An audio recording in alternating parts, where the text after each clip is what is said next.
I'm Glenn McGinnis, and this is Outburst. On the program, should 24 Sussex Drive remain the official residence of the Prime Minister? I think that we should make the effort. This is like the White House of Canada, right? So basically it should be renovated. It's going to cost millions and millions and millions, right? It should be converted into a museum. But first, a national debate over an opioid program has members of Parliament debating on whether or not a safe drug supply is the right path to go down. Back in March, the federal government said it would allocate $3.5 million for a safe drug supply program in 4 locations that spanned Ontario and British Columbia, which would replace the toxic illegal drug supply with prescribed drugs. The goal is, of course, to save lives and help people who are suffering with addiction to meet their needs. But Conservative leader Pierre Poilievre says this program will do more harm than good, and introduced a motion in the House of Commons which looks to get rid of this program and replace it with a treatment program. So we took to the streets to see what you think about this. Our question: do you agree with dropping the safe drug supply program in order to invest more in treatment for addicts? Keep it. I feel like it's safer. Like, they're gonna get it regardless. Like, they're gonna find it somewhere. So I guess keep it, like, provide the safer ones, then at least you know that it's not cut with something else, laced with something else. And so, yeah, I think it's safer to keep it that way. I think they need to focus on healthcare and some of the mental health issues we have in the country. And I think they have to really start looking at that from a deeper angle. Because I don't know that giving them drugs, we're not fixing the problem. Is it safer for them? Sure. But I think the government has to look at our healthcare. I think there has to be limits, but the whole goal should be that they're going to be free of it. And I think that sometimes we forget that what the purpose is, really to help them get off it gradually. For those who aren't in that space and mindset, I think safe injection sites should still be offered and available for them to go so that the community will not complain, especially in our downtown area, in our homes, in our parks, so we're not finding needles that can eventually be harmful to our children, to us even when we are out in a lovely day like this, enjoying picnic and getting poked. That's why I say, like, yes, the idea of having more treatment center, it should be entertained in our communities and in our cities, but let's not defund the safe injection sites to create treatment centers. It should be that, and next to it, a treatment center. So to kind of give them options and choices to make better choices and better living. I think the money would be way better spent elsewhere, like on treatment. I don't think fueling people's addictions is really beneficial in any sort of way. I think we should be taking them off the street and giving and investing money more into room for them for treatment. But I really don't see any benefit with that. It would be awesome if we had both. There's got to be a happy medium. I don't think you can get rid of one and not have the other. I think there should be both. Yes, more treatment centers, I agree. But part of the treatment center is being able to inject safely, I believe. I don't know. Treatment centers are obviously needed because there are very few public treatment centers, and the average person on the street won't be able to afford the treatment centers that are there. Those are extremely expensive. If, for instance, we had a bad batch of liquor, you know how fast the government would be on that? Real fast. No, not really. I think both are quite important, actually. People need a safe space where they can, drug themselves. It's better than doing it on the street where it's not safe for them and not safe for other people. I would say no. I feel like both those things aren't mutually exclusive. I think they should probably be brought forward together, because if our first priority is just saving lives, then these safe injection sites and ensuring there's a safe supply is paramount to just saving lives in the first place, and then investing in actual treatment, getting to the root cause of these issues. Yeah. The people doing the drugs aren't going to stop doing the drugs, so I think that if there's a safe supply, it can reduce the overdoses, as well as if you are providing a safe supply, it can also bridge to potentially treatment. So I don't think that dropping safe supply is a good idea. I don't think the safe supply program is working very well. That's my perspective on it. I'm not an expert. I think addiction. I think we should be doing a bit of both, but I think we should be doing some of both. But I think the emphasis really should be on treatment and getting treatment for addicts rather than providing safe supply. Buying or even renting a home these days in Canada has become increasingly difficult, if not impossible, for those struggling to find a place to call their own. The ever-expanding housing market, of course, contributes to the problem, but higher interest rates as well as rising construction costs also contribute to the dilemma. We took to the streets to ask Canadians what ideas they may have to help buying, renting, or even finding a new home more financially accessible.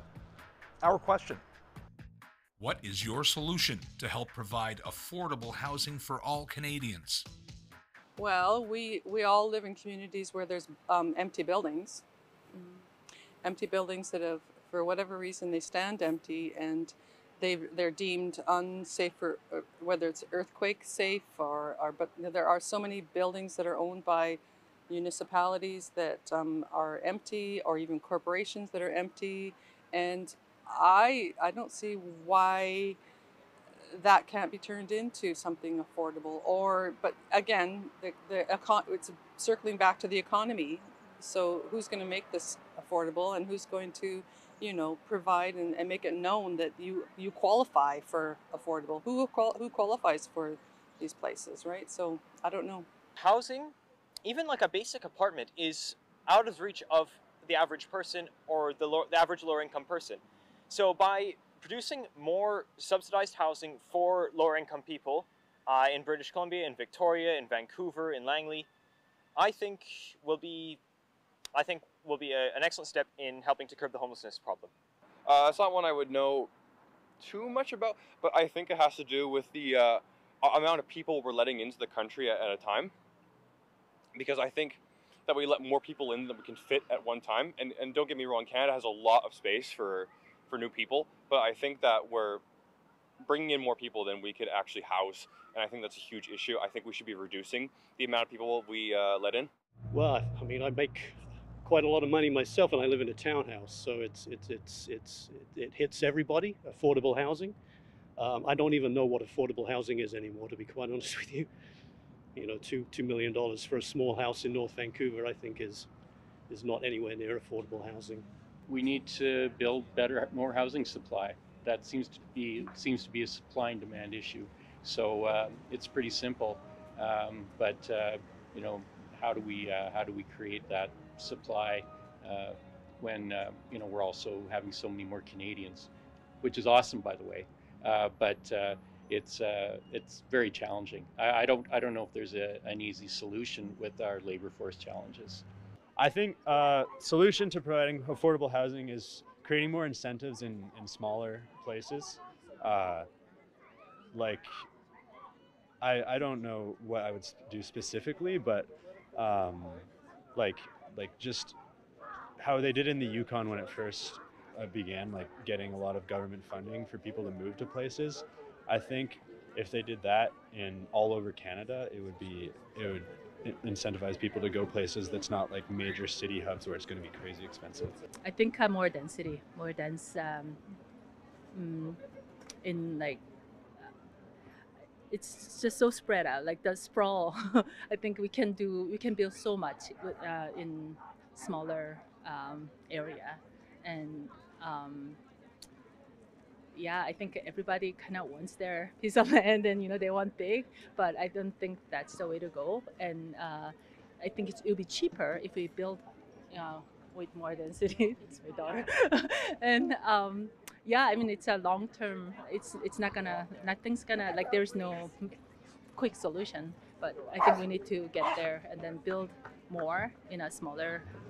And it's better for the environment as well as cost effective. Like just simple economics, like demand and supply. We just need to increase the supply, and that should hopefully drive down the price of houses. So I think just invest in increasing the number of houses. I think is a pretty simple way just make it more affordable. Yeah. Put some pressure on your MPs to do something at the higher level. Tax credits for builders, tax credits for people who donate maybe to housing. Form a committee. Form a committee? I don't know.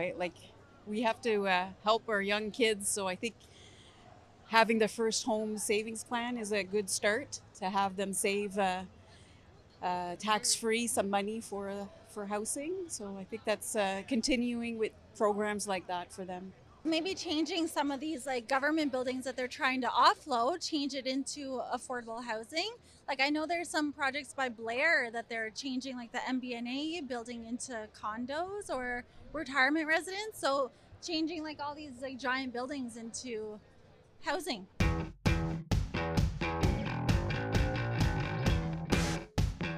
What is the longest uninterrupted term served by a Canadian Prime Minister? 15 years? 25 years? Or 35 years? 15, 25, or 35? 15. 35. 15. Maybe 25 years. 25 years? I don't know. 15? 15 years? I'm going to say 15 by Pierre Elliott. I agree. I'd say about 15. I'd say you're right. Yeah. Good for you, man. Well, Great job. I'm just guessing. You guessed right. Sir Wilfrid Laurier served as Prime Minister of Canada for 15 consecutive years, the longest uninterrupted term in Canadian history. He's also Canada's first Francophone Prime Minister. Laurier took office after defeating Sir Charles Tupper in the 1896 general election. He would lead 4 majority governments during his time in office, but was finally defeated in the 1911 general election by Sir Robert Borden.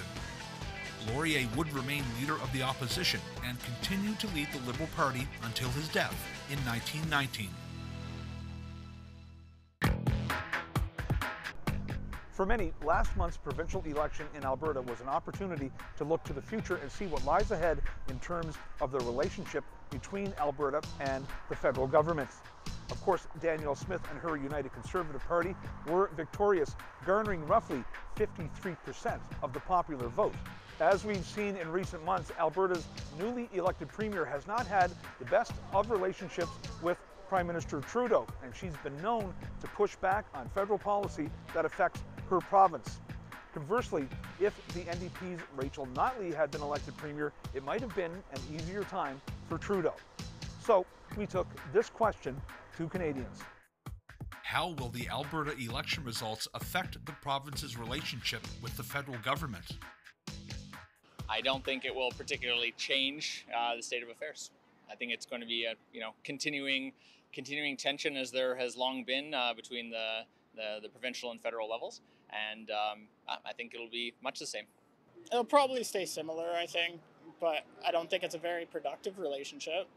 I think that Premier Danielle Smith and Justin Trudeau have not typically played very well in the sandbox together. I don't think that Premier Smith and Prime Minister Trudeau have shared goals at all. I don't know that it's going to affect anything much in the way that's happened, in the way things have happened already, but I can't see it's going to be a good thing. I just don't think the two of them are a good match at all. I think that's a complex question. I think Alberta has a lot of different components to it, a lot of different perspectives. I think certainly the rhetoric, as it's been sort of articulated, is quite polarizing coming from our current leadership in the legislature. However, I am mindful that just in the recent fires that we had in Alberta, we benefited greatly from federal response and support. So I think that there's a lot of Albertans who identify themselves first as Canadians and who have nuanced views on complex issues, and I think we'll continue to bring those forward at the federal level. The government that was elected has certainly expressed a combative stance, and I feel that it will be a lot of tense negotiations and a lot of wrangling, especially if they go through on the mandates they expressed. I mean, Daniel Smith's been in office for a little while now. It hasn't been a great relationship. I don't think anybody will doubt that. And in fact, the current provincial government does love to have an adversary in the federal government. So I'm expecting more of the same, which is probably a really bad relationship. To be honest with you, I don't think so. It should have any effect on the federal. At the end of the day, the motive should be to work well with the federal government and get the things done that Alberta needs to be, aiming for. And I think they should work hand in hand on this kind of a scenario to get better results for Albertans and for Canadians for that matter. I would think it's going to go downhill very rapidly with Danielle Smith and with Trudeau. I don't think they'll see eye to eye on too many things. Should be reasonable, but the government seems to, they have their own opinions of what's going on and what they plan on doing. So hopefully they actually listen to some of these provinces, including our own. I think that every province and federal government need to find ways to work together. I mean, this party has been in power and they found some ways to move forward. And I think it's both the responsibility of the Premier and the Prime Minister to find ways to meet in the middle. Well, I think that it's going to be controversial, and the new Alberta Premier will have to be very diplomatic and stuff, but I realize that it's a different mindset out there with respect to politics and everything, but of course they're Canadian, and despite what everybody thinks, our current Prime Minister has a very tough job to do, and I think he's doing an excellent job considering the hand he's being dealt with respect to American politics, having to deal with that, the war in Ukraine, COVID, and all those sorts of things that have really been thrown at him, and he's managed to get his way through it. I would hate to think about the alternative, whether it be in Alberta or federally, that may not be able to handle all those situations so well. I think that it's kind of been going downhill, and it's been used as a way to whip up people's anger. And when you get people angry, they stop thinking. So unfortunately, given another mandate, I think they're going to double down, and it's just going to make things more difficult. Particularly as we as a nation and as a world need to start moving forward with changing the way we interact with our environment so that we're not poisoning the air and the water and the soil and such. Climate change is just one of the harbingers of our irresponsibility. And if we continue to be irresponsible, but it's hard work. Cleaning up a room's harder than messing it up, right? And it's not really popular with the kids when you tell them they got to clean up the room. So. Thanks, Dad. What lies ahead for 24 Sussex Drive may become much more clear in the fall when Parliament resumes. It has been the home to every Canadian Prime Minister since Louis Saint Laurent first moved in there back in 1950. But the building is more than 150 years old and has a long list of repairs to be done. And that could cost taxpayers roughly $40 million. The last Prime Minister to live there was Stephen Harper back in 2015, and since then, the Trudeaus have opted to live at Rideau Cottage just steps away. So there hasn't been a Prime Minister that's lived there in almost 10 years. So we took to the streets to ask Canadians if they feel this should be the future home of future Prime Ministers. Our question: should 24 Sussex Drive remain the official residence of the Prime Minister? Well, traveling around the world, I think it's the least that we can do to have a proper place for our prime ministers. And I think that 24 Sussex is historical. It's been the house of many prime ministers. So I think it should be repaired, and sooner than later, because we should have done this a while ago. Yes, but maybe it's time to think of rebuilding it from the ground up. In these days of computers, electricity, and modern everything, might be, as you say, cheaper to just rebuild it in the first place. I understand it being a historic value, so you can argue one way or the other, I guess. Definitely historic site. Yeah, like I definitely think they should build a new one. Why renovate it? Yeah, especially if it's going to cost so much money and it's already like so down. And he hasn't been living there? Yeah, like nobody's been So- living there. What's really, like, Why yeah, is there's it- some history, but Who's gonna live there? yeah, like you might as well give them like a better place to live, especially if it is the cheaper alternative, because then the money can go in other places, like for example, the safety. I think it absolutely should remain the official residence, and that the Canadian government, our wealthy, benevolent Canadian, should donate the money to be able to restore that for our Prime Minister and be the official residence. This is like the White House of Canada, right? So basically it should be renovated. And it should symbolize something, right? Which is the residence of the Prime Minister. So yes, I do think it should be renovated. Honestly, I understand that, we give some consideration to like our heritage and like our historic buildings and things like that. Certainly he could find, there could be a different residence for the Prime Minister. And whether the decision to actually spend that money and refurbish the building itself we'd have to see how much it would cost to, repurpose that building, or maybe use it for something else, or maybe even just demo it. And it's kind of a decision that, needs to be made at some point, honestly, right? Absolutely. Just for tradition's sake, That's been the Prime Minister's home for a long, long time.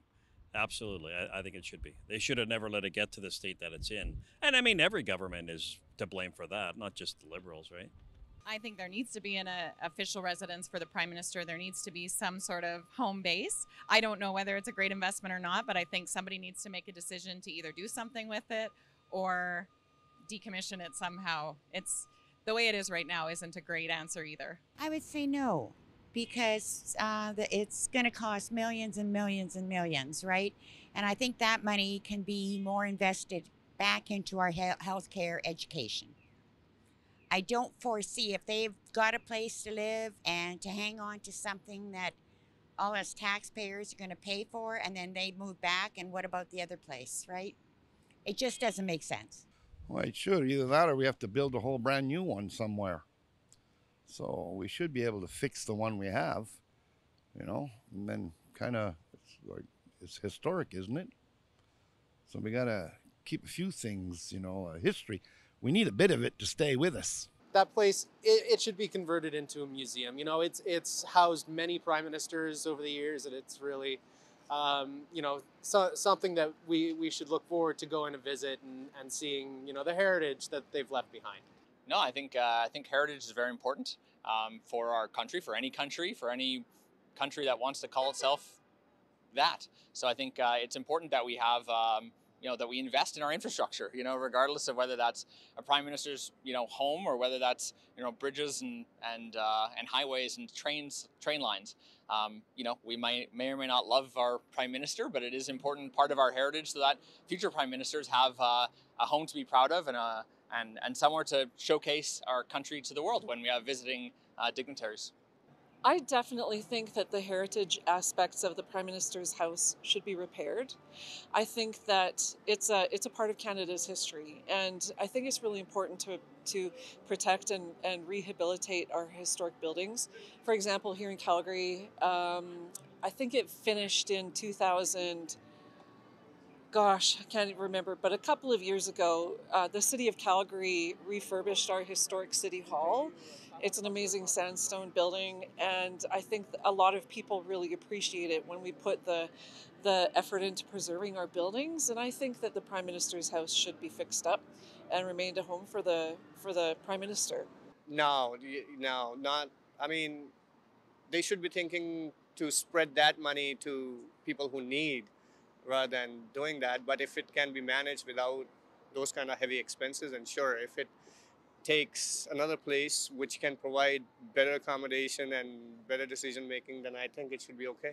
I don't know a great deal about the actual historical value of that property. I think it's in Canada, when I compare in other countries where they have more historical properties, they preserve those and treasure those. So I think the question would be, what's the actual value, and also, does it need to continue to serve as the Prime Minister's residence, or could it be used in another way to the benefit of the Canadian public, and perhaps find a more comfortable home environment that's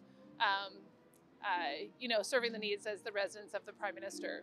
I think at the very least it should be kept and maintained as a heritage building, but maybe it's not necessarily a primary residence and doesn't need to be upkept to the same standard, but maybe it's just upkept to a heritage building standard. It would be very easy for us to do a nationwide architecture contest, make it really about something that represents Canada, represents our values, represents who we are, and create a significant architectural and design building that is really quite worthy of Canada. So I think that's where we should go with it. It's a heritage building. And I think that we've got a particularly poor record in this country of restoring, maintaining, appreciating our past in the form of our architecture and our buildings. So I think that we should make the effort. Thanks for watching this episode of Outburst on CPAC. If you have any comments about this show or any other show, you can find us on social media. You can also find us on our website at www.cpac.ca. I'm Glenn McGuinness, and on behalf of my colleagues at the Cable Public Affairs Channel, thanks for watching. We'll see you next time.